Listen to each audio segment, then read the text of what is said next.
Now tune into the biggest ever. YMCMB, Tunchi Lee, Young Angel, Young Lion, man. Y'all boys get on the track with Onika Mirage and y'all still dying, man. What's up? We in this bitch. This ain't gonna be the first time that I do numbers on 2 crutches. See more plaques than 2 brushes. Until I'm at the pearly white gates, I gotta move something, do something. All meetings happen in person, so they can't prove nothing. No, they ain't. Let's get ready to rumble!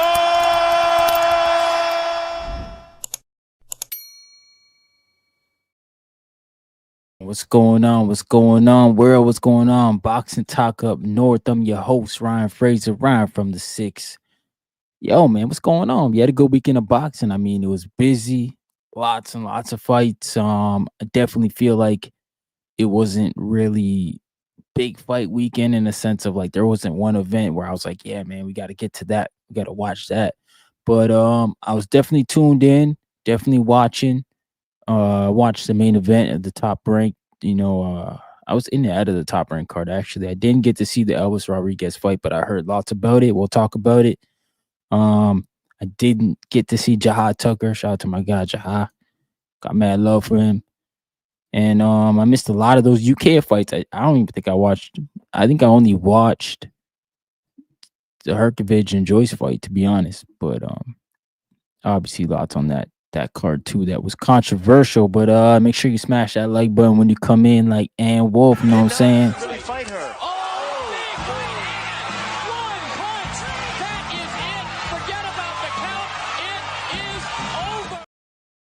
Yeah, man. Yeah, lots of boxing coming up. So I think tomorrow night will probably go live as well, and we'll do like the preview and predictions of the weekend coming up. I mean, shout out to Jaron Ennis and Stanionis. They are unifying the belts at 147 and the Ring Magazine. So there'll be 3 belts on the line in that fight. No, 3 belts? Yeah, 3 belts. So it'll be the Ring, the WBA, and IBF. So shout out to those guys for getting together for that. And shout out to Boots Ennis. It's been a long time coming. But definitely, man, let's talk about these fights this weekend. Obviously, we had a lot going on. It was a busy weekend. We had a card, in Kazakhstan with Zhanibek, and then we had a card in Vegas with Torrez Jr., and then we had a card across the pond in the UK with Joe Joyce and Philip Hrgovic. So we'll start here on this side of the pond. We'll go with Richard Torrez Jr. He gets the big win against Guido. I just felt like Guido didn't have the foot speed to match with Richard Torrez. And it was an ugly fight. I'll be honest, man. It wasn't one of those fights that you want to see. Usually when we think about the heavyweight division, we think about guys getting hurt, man, getting dropped early and then having to face adversity. It definitely was an ugly fight. It was more of a hugging match, a wrestling match than a boxing fight. It wasn't fun to watch, man. I didn't like it at all. Torrez, I felt like he was a bit too one-dimensional. I wanted to see more footwork, more feints, and I wanted him to use the ring more, but he didn't. He did a lot of shuffling of the feet, which was good, I think, in a way, throwing Guido off. But when he moved his head the most, like side to side, the peekaboo style, Guido couldn't really hit him. So I don't know, man. I felt like, Richard Torrez, obviously, this was his biggest fight to date. Huge step up in competition from what he's been fighting. So, there's going to be some adversity. There's going to be some criticism. There's going to be a little bit of everything. But this is a fight you want to have right now so that you can go ahead and make those adjustments in the ring, take a look back at the fight, and move forward, man. Obviously, it was a huge fight for him. Main event, headlining a card in Las Vegas, Nevada. It's kind of like what every boxer, I think, wants to do eventually at some point in their career. So, shout out to Richard Torrez for stepping up on the big stage and delivering, because I know there was a lot of people picking Guido, and I don't know, I didn't see the things that they saw, but I get it, man. It actually reflects more on Richard Torres's competition. They felt like Richard Torrez wasn't fighting the right names, so Guido arguably had the better record for sure, been in the ring with the better fighters, so they just assumed the experience would favor in his side. And I don't know, man. I never felt that way just because Guido, he I don't know. I would just say that he didn't have the style, in my opinion, to beat Torres Jr. I feel like to beat that guy, you got to be a little slick. It's not all about power, not in a sense, especially when you're dealing with those smaller guys. And I feel like Guido's not a slick boxer at all. And I've been saying this too, man. The little guys who can move around, they have a little bit more success at heavyweight because of their movement. It's just one of those things like, can they sustain the movement and sustain a few punches? Because if they can survive a few of those big blows, I mean, they can get in there and make it difficult on these taller fighters, and they can go in there and disrupt the whole rhythm. So I mean, I was really just taken back by the performance by Richard Torres. I thought he did a good job when he was on the inside, and he had Guido hurt a few times in that fight, and that's definitely how I saw the fight going. I thought he was going to stop him, but he Guido just kept wrapping him up, man. I'm surprised he didn't lose more points for that. But yeah, so let's talk about the controversy win for Lindolf Delgado. Definitely controversial. I thought that I saw the highlights. I didn't watch this fight the whole thing through, but I saw the highlights, and I do think I agree with most the fans. Elvis Rodriguez did score a knockdown. I mean, I felt like that that punch that Delgado got hit with and was basically being held up by the ropes was kind of like the Fury situation in the first Usyk fight when Tyson Fury was basically being held up by the ropes too, and then the ref stopped it and made the count, for the knockdown.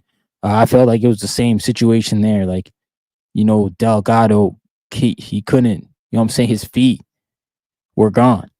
He's basically held up by the ropes, and he was able to turn and continue to move off. He got lucky that he landed on the ropes like that, because he should have landed on his ass, like, really. But Elvis Rodriguez, from what I've heard or seen, is his team is actually petitioning that decision to be a knockdown. I don't know if that affects the cards or if it makes it a no contest, or what's going to happen next. But when things are petitioned like that in decisions, like as we just saw in the Tank Davis situation, where the referee didn't call the knee that Tank Davis took, it's hard to get that stuff overruled because of the whole process, man. We're talking about the sanctioning bodies, and then we're talking about, also sanctioning bodies, the commissions, and the referee's discretion, the inspectors, all the people that were there, they could have made that call too. It's more than just the referee and the commission. There's inspectors that go to these events for that reason, to make the calls if they missed, and nobody stepped up and did it. So I mean, I don't know how they're going to rule this any different if they didn't do it in real time. And I don't know if they had replay. I feel like Vegas does have replay, so I don't know why Elvis and his team didn't ask for replay. But there's just a whole lot of things that are just like, man, I don't know what these guys are petitioning, really, because it is a disgraceful decision. It is a call that should have been called, but this is not the first time this has happened, and we just saw this, like I said, a couple weeks ago with Tank Davis, and his was a little bit more deliberate. But these things do happen in boxing where you know calls are missed and guys lose because of them. I'm not saying it's the right thing. I'm not saying I'm okay with it, but I'm saying it happens. It really does. But like, I think the sanctioning bodies, I think the commissions, everybody's got to sharpen it up somehow, and there's got to be some sort of accountability. Guys can't keep losing fights, losing opportunities because the sanction bodies or the inspectors or the referees afraid to make a call. It can't be like that, man. Just make the call, make it down the line, or just get out of boxing in general. But boxing is full of corrupt people, man. And if you don't know, just go take a look Hey, don't online. everybody believe in Google? Go Google that shit. See what I'm talking about. You'll see it, man. You'll see the whole, sanctioning bodies and the way they order fights. You'll see the way they move people and strip people. You know, the biggest thing was today, for me, I'm seeing how, the WBC is gonna strip Bivol. But for a year and a half, they didn't even, tell Canelo Alvarez or mandate him. They didn't even mandate him at all. But that's boxing, man. That's boxing for you. I think as a general. You can't get too mad, and you just got to continue to roll on, man. The sport's full of corrupted people, but that's what it is, man. That's what it is. Moving on, Abdullah Mason. Shout out to Abdullah Mason. He had a good performance too. I felt like a lot of y'all, man, seventh round stoppage. I feel like Abdullah Mason is putting a little bit too much pressure on himself. It looks like he's always trying to go out there and get a knockout. And I'm not saying that's a bad thing. I'm just saying, young bull, man, make sure you're protecting yourself at all times. Make sure your defense is on point. You can go out there and be a killer. You can go out there and try to punch shit out. But you got to understand, man, your defense is number one. If you don't defend, you won't last in this sport. You know, you'll end up like, I won't say like Ali as a bad thing, but you know what I'm saying? You won't leave this sport with all your faculties. You want to leave the sport, go on and play with your grandkids, enjoy your money, you know, like Mayweather. So you got to be defensively sound in a way.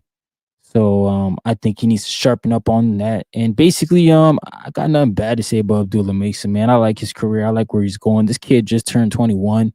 He's young, man, very young, still learning on the job. I think it's fine the way they're moving him. I think they should continuously move him with guys in around the opposition right now. Maybe turn it up, turn it down. I thought the Giovanni Cabrera, when he was supposed to fight him, it's who pulled out of this fight. I thought that was a great name. I think guys like that he should be fighting. You want to turn it up. All right, Maxi Hughes is the guy you could turn it up with. Who else is at 35? Let's take a look through the rankings, man.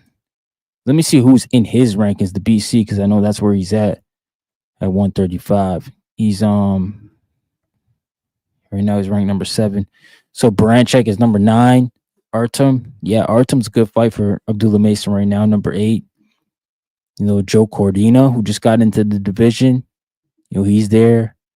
Ricardo Nunez, he might be a good fight down the road. So I think Abdullah Mason's got options, man. I don't think that it's a situation of where we're like, okay, Abdullah Mason, he can't fight nobody. Nah, it ain't even like that at all, man. He got options.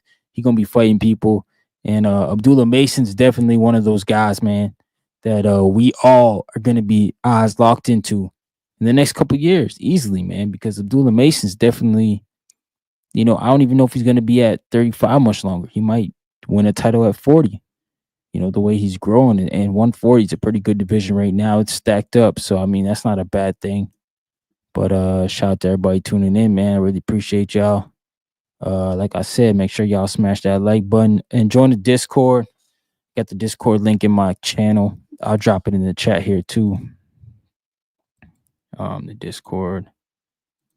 And support the channel, man. You know what it is. We always talking boxing over here. We always getting it cracking over here, man. We had a good weekend and we enjoyed it, man. You know what I'm saying? But let's talk about the next fight. Jahad Tucker. I didn't get to watch this fight, but shout out to Jahad Tucker, who has moved up to middleweight now. I thought he was too small to be a middleweight, but this guy just keeps on winning, man. He's a tough fighter, gritty fighter, from New York. He's slick boxer. He's not getting stoppages, but he's exciting, man. He's an exciting fighter. I suggest anybody who's watched Jahad Tucker to continue to support him. We want to see him on the bigger fights. He's been fighting tough opposition for a while now, and now he's finally starting to get, favorable fights. When he had that whole stink where he was calling out Xander Zayas after every press conference, it seemed like, Top Rank was trying to, they're trying to, I don't want to say punish him, but, they were giving him tough opposition. They're trying to get him beat. That's what it seemed like. They felt like, hey, man, you barking up the wrong tree. You're going to mess up something for us. So just lay back. But Jahad Tucker was very adamant in going to all Xander's press conferences and calling them out when he was at 54. To where I think Top Rank man told him, hey, man, can you move on up to 60? We'll be more favorable to you. And I think he did that because I think Jahad Tucker, he could have probably got himself in a Xander fight just by the way he was talking. But shout out to everybody, man. Shout out to everybody tuning in, man. Shout out to Jahad Tucker and his whole team for continually winning at 160 because he's not a 160 pounder. He's not a very big guy. So, I mean, for him to go in there, being the smaller guy and to keep winning and winning and winning the way he's doing it. I mean, I'm gonna give him his just due, man. Shout out to Jahad Tucker, man. He doing right? He's doing his thing, man, and I can't hate on it. But I think at some point it's gonna hurt him. I think when he fights guys who are bigger, like Jhanibek, should he get there? Jhanibek's way too big. Troy Isley, he's another big guy at the division. I don't think Emma Williams is about right size for Jahad Tucker.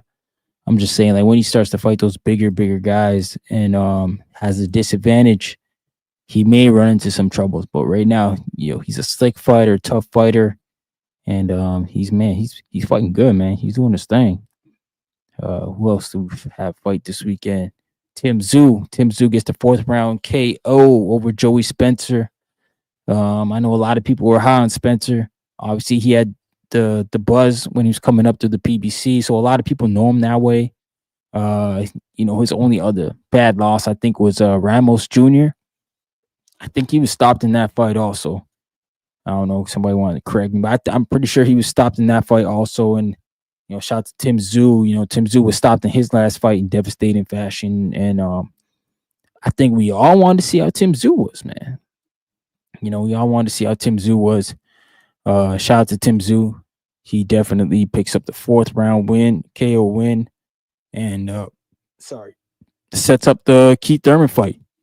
The Keith Thurman fight's definitely back in the mix, back in the talks, and I'm here for it, man. I'm here for it. Tim Tszyu, he's one of those guys, bro. He's one of those guys. He understands it. He understands the game. He knows that, hey, man, I'm a big draw here in Australia. I got to keep winning. So he takes it back to his roots because, he's been fighting in America a lot lately. He takes it back to Australia, gets the big win over Joey Spencer. And now he can bring this Keith Thurman fight also back to Australia. And I think that would be a good thing to do, man. I think Tim Tszyu, Keith Thurman in Australia is a good fight, but we'll see. We'll see where it goes next. I'm not too hyped off Tim Tszyu just yet. I still feel like, man, he's got a lot to do. It'll be nice to see where he lands next, what he does next. But I think at the same time, Tim Tszyu is one of those guys who he's intriguing because of his history with his dad, and the market that he brings. He really brings a market. So I mean, I feel like, man, Tim Tszyu, he on his way to being back and to 140 minutes. But we'll see, man. We'll see how it goes. I'm not counting too much out. I'm not really looking forward to too much to that fight because it's in talks now, but it's not set in stone. And I don't know how it is because I've heard like the PBC is not really friendly with Keith Thurman right now, but they are with No Limit Promotions because of what they do business wise. So I mean, we all gotta wait, man, and just sit on the sidelines and just see how it goes. But shout out to Keith Thurman for calling out Tim Tszyu and trying to get the ball moving on that fight because I think personally that's what we need, man. We need guys to call out each other, especially after the wins, man, after the big wins, the big fights. Start calling out each other, man. Start getting it cracking, start getting some momentum on these fights because the fans, we're so conditioned to be wanting more and more and more. This is just the way of the world these days. So as fans, we always want to see more, hear more. We always want to know our favorite fighters are in talks to fight other good fighters, so we can have bragging rights. But Tim Tszyu and Keith Thurman was supposed to happen last year. Obviously, Keith Thurman got injured, which the Fedora fight went on, and we know how that went. So I mean, they were signed up to fight before, so you can only assume that they will fight, again. So we'll see how that goes, man. Then we'll go to Kazakhstan right now. Zhanibek. I think Zhanibek he gets the 5th round KO in his homecoming. I don't know, man. If Zhanibek can't get another title fight next, then he may just need to move up because it's really it's got to be frustrating, man. Like for Zhanibek to be in that position of having 2 titles and being at the standstill that he's been with those 2 titles and not even having, maybe Carlos Adames will sign up, but I don't even know who the BA's Lara. I've never heard Lara say Zhanibek's name, so I don't even know if he knows you know what I'm saying, who he is, man. But it's just it's really disgusting, man, in the sense of where these guys are at right now with the middleweight division. The middleweight division, as most of us know, is probably the most dead division. Like nothing's really going on there. It's one of those divisions that the name value isn't great at all. There's just too many things not going on in that division for me to be like, man, I want to go and see who moves up into that division because like there's just nobody there, man. So Zhanibek, thank you, brother, for doing what you do and defeating the guys who are there and that are fighting you. But bro, I think you need to move on up, man. And he did the right thing in calling out Canelo. That's what you want to do. You got to call out in around your weight, the big names. If you can't get a fight, I'm not saying it gets you to fight, bro. I'm not saying that. I'm just saying, it could potentially get you to fight. So shout out to Jhanibek for getting that win, and shout out to him. He did it in the fifth round KO. Like it was a crazy KO too. Like it was, highlight reel material. And then we got Jalalov, man. Jalalov.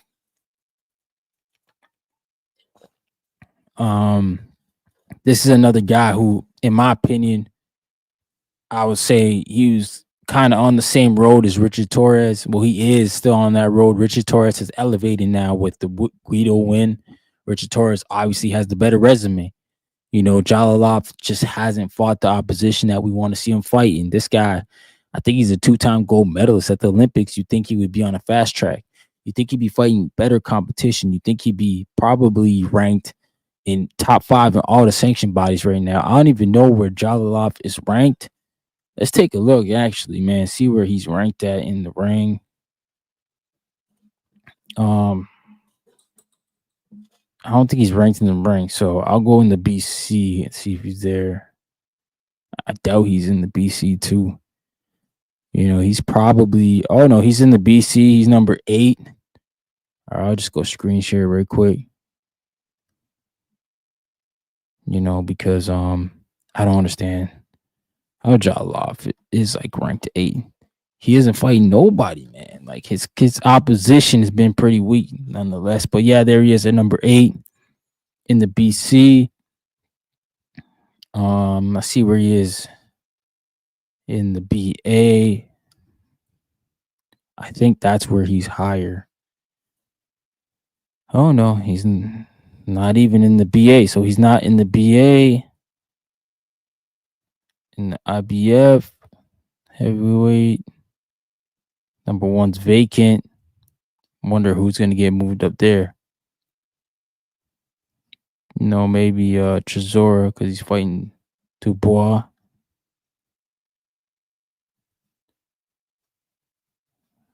All right, looks like Fabio Worley's ranked in a lot of these, but yeah, he's only ranked in the BC, Jalalov, and like I don't even know how he's ranked in the BC. Because like what I just said, he doesn't have very good opposition at all, and I think that Richard Torrez has got a better win than him right now over Guido. That win, what I'm saying, it did wonders for Richard Torrez. But we'll see, man. We'll see what goes on.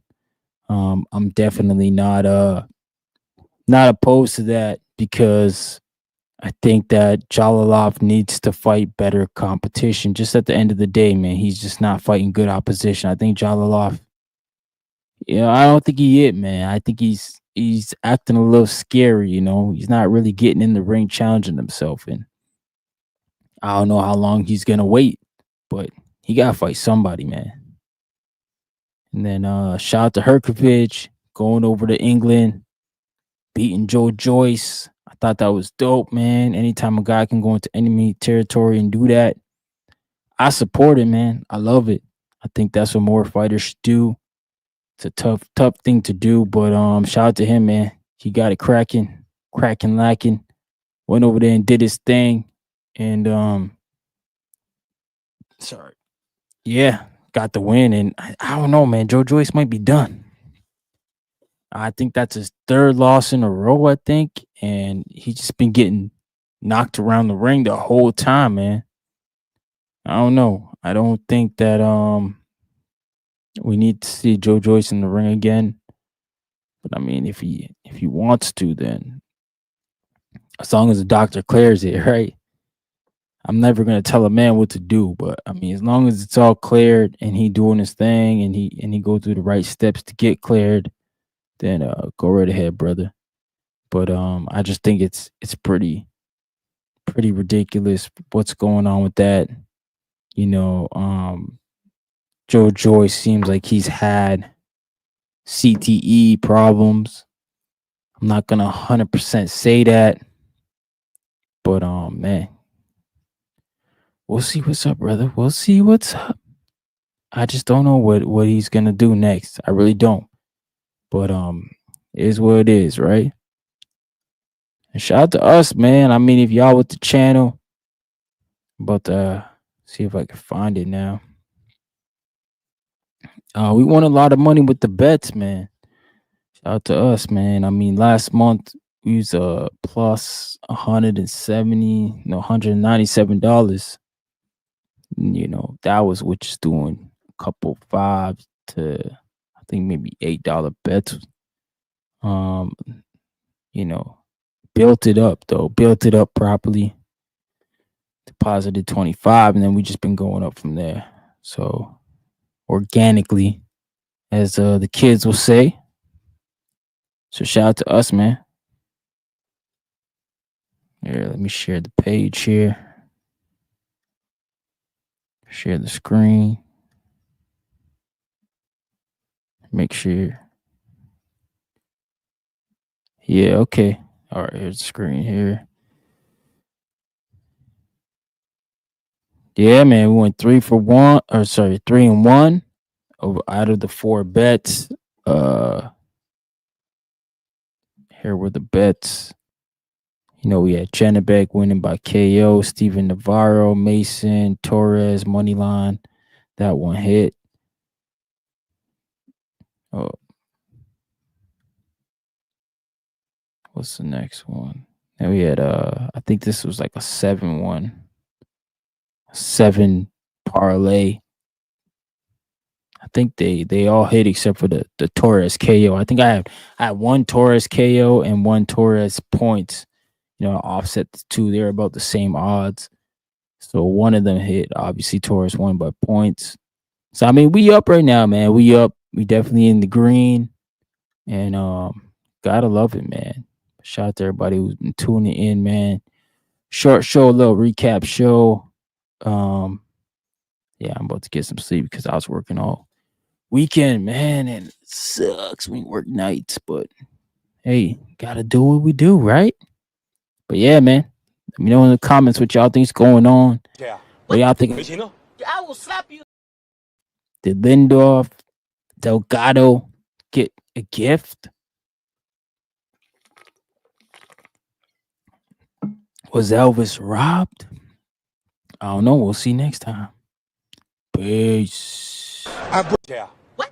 I will slap you if you don't move this car. I'm gonna slap you. I'm gonna slap you. Okay.